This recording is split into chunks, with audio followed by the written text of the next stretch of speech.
अगर आप अपनी पहली वर्डप्रेस वेबसाइट बनाना चाह रहे हैं लेकिन आप नहीं जानते कि कहां से और कैसे शुरू करें, तो आपने बिल्कुल सही वीडियो पर क्लिक किया है। ये 10 मिनट का गाइडेंस 5 सिंपल स्टेप्स में सही तरीके से अपनी वर्डप्रेस वेबसाइट का तरीका बताएगा।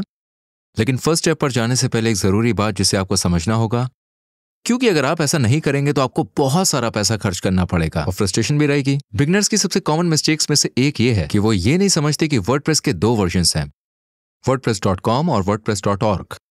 wordpress.org के साथ आप फ्री में open source WordPress software download कर सकते हैं और अपनी वेबसाइट बनाने के लिए इसे किसी भी सर्वर पर इंस्टॉल कर सकते हैं। दूसरी तरफ wordpress.com एक प्रॉफिटेबल कंपनी है जो वर्डप्रेस वेबसाइट्स के लिए पेड होस्टिंग प्लान्स प्रोवाइड करती है। wordpress.com के साथ प्रॉब्लम यह है कि सभी वर्डप्रेस थीम्स और प्लगइन्स तक कंप्लीट एक्सेस पाने के लिए आपको बिजनेस प्लान के साथ जाना होगा, जिसकी स्टार्टिंग फीस $25 पर मंथ है।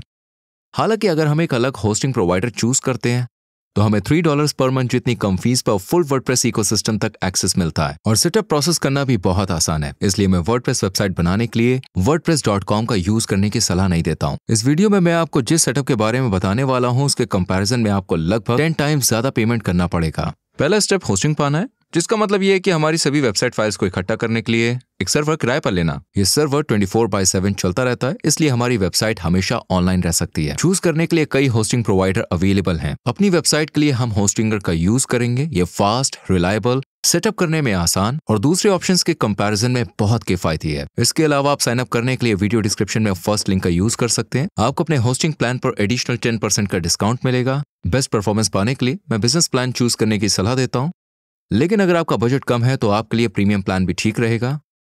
इसके बाद पेमेंट पीरियड चूज करें और होस्टिंगर के साथ रजिस्टर करने के लिए अपनी बेसिक इन्फॉर्मेशन और पेमेंट डिटेल्स एंटर करें। वैसे होस्टिंगर 30 डेज की मनी बैक गारंटी देता है, इसलिए अगर हम पहले 30 दिनों में अपना मन बदल लेते हैं तो हम बहुत आसानी से पूरे पैसे वापस पा सकते हैं। पेमेंट के बाद आप होस्टिंगर ऑनबोर्डिंग पर पहुंच जाएंगे। कुछ टाइम बचाने और ऑनबोर्डिंग सीक्वेंस को स्किप करने के लिए आइए ऊपर होस्टिंगर लोगो पर क्लिक करें और डायरेक्ट होस्टिंगर डैशबोर्ड पर जाएं। लीव पर क्लिक करके कंफर्म करें और अब हम होस्टिंगर डैशबोर्ड पर हैं। हमारे वर्क सब लिस्ट में देख सकते हैं कि हमें अपना ईमेल वेरीफाई करना है। आइए अपने ईमेल इनबॉक्स को एक नए टैब में ओपन करें। सब्जेक्ट लाइन के साथ होस्टिंगर ईमेल ढूंढें, अपना ईमेल एड्रेस वेरीफाई करें, इसे खोलें और वेरीफाई ईमेल पर क्लिक करें। इससे हम डैशबोर्ड पर वापस आ जाएंगे।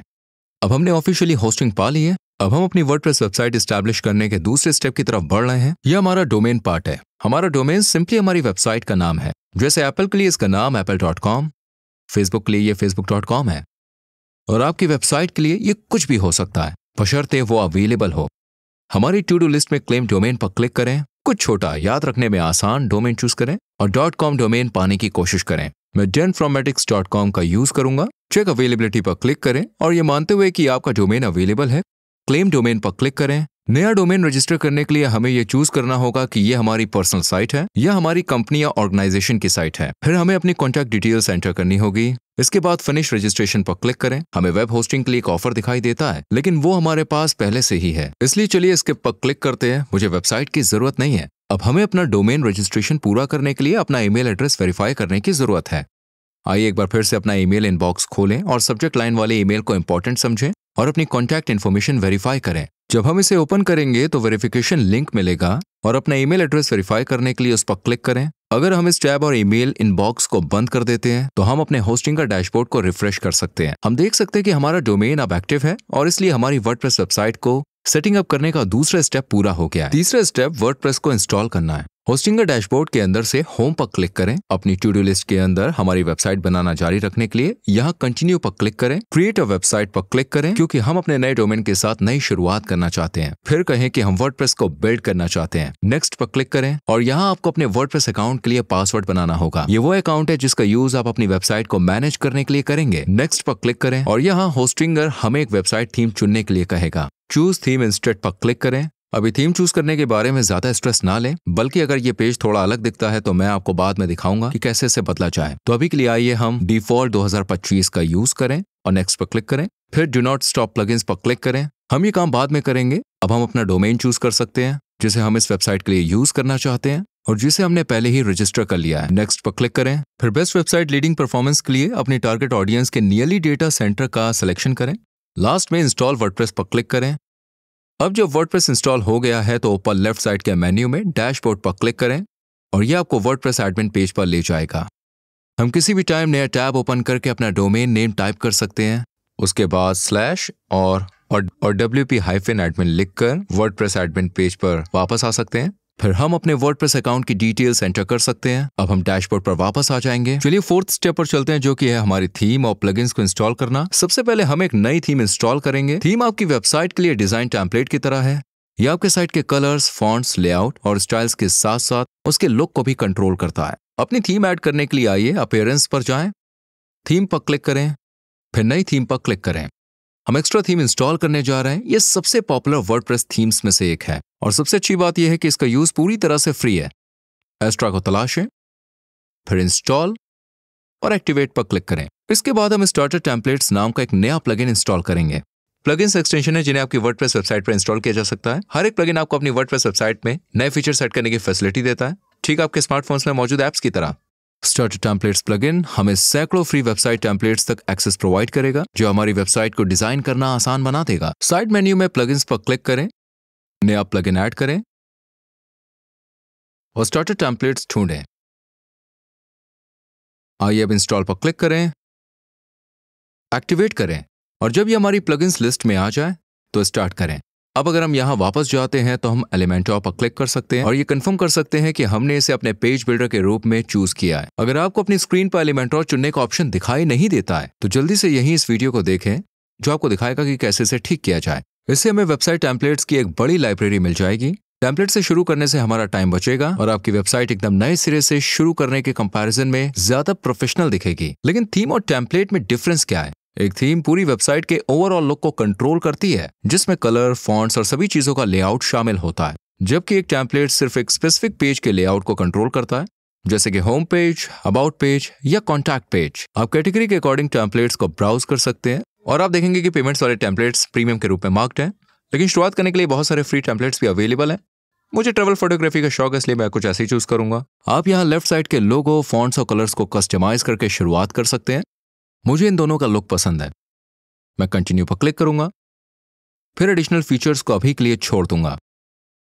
चेक करूंगा कि आप समझ गए, सबमिट करूंगा और इससे मेरी वेबसाइट बन जाएगी। अगर आप अपने डोमेन URL पर जाते हैं तो आपकी वेबसाइट अब लाइव है। इससे फोर्थ स्टेप पूरा हो गया और अब हम स्टेप 5 में अपनी वेबसाइट को कस्टमाइज करेंगे। आइए एलिमेंटोर पेज बिल्डर का यूज करके अपनी नई वेबसाइट को एडिट करना शुरू करें। स्टार्ट करने के लिए एडिट विद एलिमेंटोर पर क्लिक करें। हर पेज को एक या एक से ज्यादा कंटेनर्स में स्ट्रक्चर्ड किया जाता है। पहला कंटेनर यहीं सबसे ऊपर है और जब हम नीचे स्क्रॉल करते हैं तो हम इस पेज के सभी दूसरे कंटेनर्स को देख सकते हैं। नया कंटेनर ऐड करने के लिए हम बस प्लस आइकॉन पर क्लिक कर सकते हैं और फिर उसे पेज पर किसी भी पोजीशन पर ले जा सकते हैं। किसी भी कंटेनर को हटाने के लिए बस X पर क्लिक करें। इन कंटेनर्स के अंदर वो एलिमेंट्स होते हैं जो पेज का कंटेंट बनाते हैं। आइए देखें कि इन एलिमेंट्स को कैसे एडिट किया जाए। उस टेक्स्ट को एडिट करने के लिए बस अपने पेज पर किसी भी टेक्स्ट एलिमेंट को चूज करें और फिर उस टेक्स्ट को बदल दें। जब हम स्टाइल पर जाते हैं और एडिट टाइपोग्राफी पर क्लिक करते हैं तो हम इस टेक्स्ट एलिमेंट के स्टाइल को एडिट कर सकते हैं। यह हमारे बटन्स के लिए भी उसी तरह काम करता है। हम बस उस बटन पर क्लिक करते हैं जिसे हम एडिट करना चाहते हैं और फिर यहाँ लेफ्ट साइड चेंजेस करते हैं।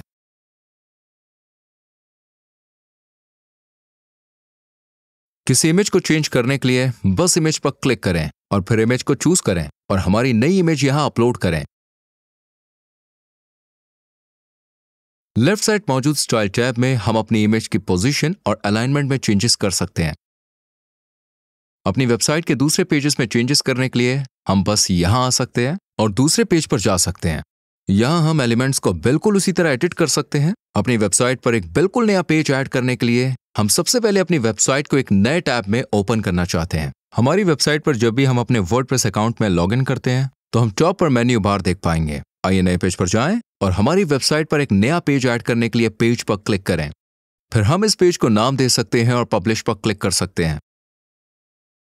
अब इस नए पेज को एडिट करने के लिए आइए एडिट विद एलिमेंटोर पर क्लिक करें। यहां हम लेफ्ट साइड के मेन्यू से कंटेंट को ड्रैग करके इस पेज को बिल्ड करना शुरू कर सकते हैं या हम टेम्पलेट लाइब्रेरी से एक टेम्पलेट भी इंपोर्ट कर सकते हैं।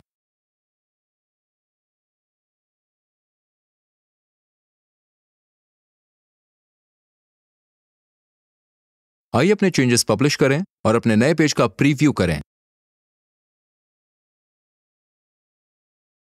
अब इस नए पेज को हमारे नेविगेशन मेन्यू में ऐड करने के लिए आइए कस्टमाइज पर क्लिक करें, फिर मेन मेन्यू पर जाएं।